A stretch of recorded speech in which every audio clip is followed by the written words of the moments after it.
Good morning, students. Today we will discuss the chapter 5 periodic classification of elements, and the topic is atomic size. So what is the definition of atomic size? The distance of outer electron from the nucleus.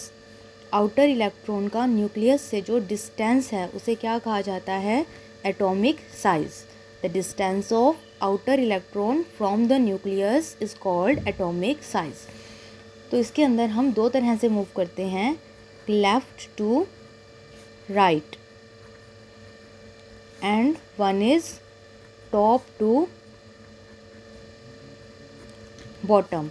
जब हम left to right move करेंगे that is in a period, और जब हम top to bottom move करेंगे that is in a group.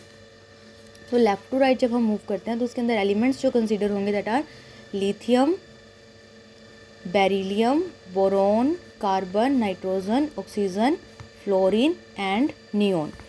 यानी when we move left to right in a period, जो atomic size हैं दैट विल डिक्रीज.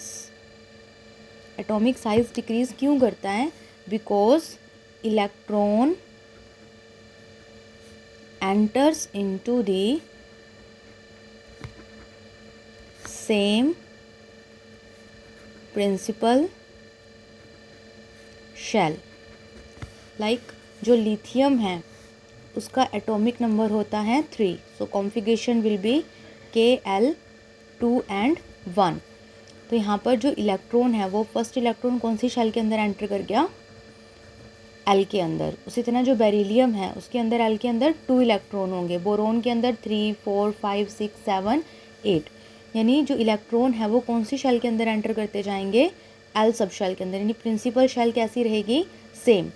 जहाँ principal shell same रह रही है वहाँ इलेक्ट्रॉन्स बढ़ते जा रहे हैं, न्यूक्लियस की तरफ उनकी जो अट्रैक्शन है वो भी इंक्रीज़ होती जा रही है. इस टर्म को हम बोलते हैं इफ़ेक्टिव न्यूक्लियर चार्ज इंक्रीजेस.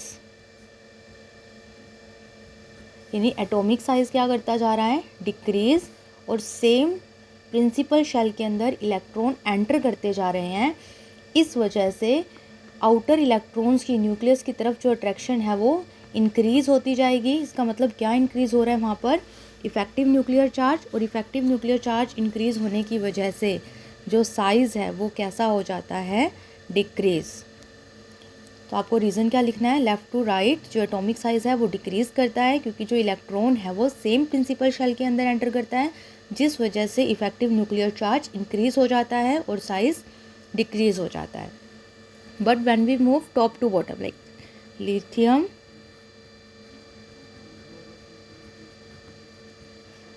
जब हम टॉप टू बॉटम मूव करेंगे तो टॉप टू बॉटम मूव करने से जो प्रिंसिपल शेल है वो इंक्रीज़ होती जाएगी. लाइक लिथियम के अंदर जो इलेक्ट्रॉन है वो जिस प्रिंसिपल शेल के अंदर एंटर करेगा उससे नेक्स्ट में सोडियम के अंदर, उससे नेक्स्ट में पोटेशियम के अंदर. तो यहाँ पर जो प्रिंसिपल शेल है उसकी वैल्यू क्या करती जा रही है? इंक्रीज़. जो प्रिंसिपल शेल है उसकी वैल्यू क्या करती जा रही है? इंक्रीज़. जिस वजह से एटॉमिक साइज़ भी क्या होता जाएगा? इंक्रीज़. यानी टॉप टू बॉटम अगर हम मूव कर रहे हैं तो एटॉमिक साइज़ इंक्रीज़ करेगा, और लेफ़्ट टू राइट अगर हम मूव कर रहे हैं तो एटॉमिक साइज़ डिक्रीज़ करेगा. So students, you have to prepare the notes of atomic size and also write down on your fair notebooks and learn it. Thank you.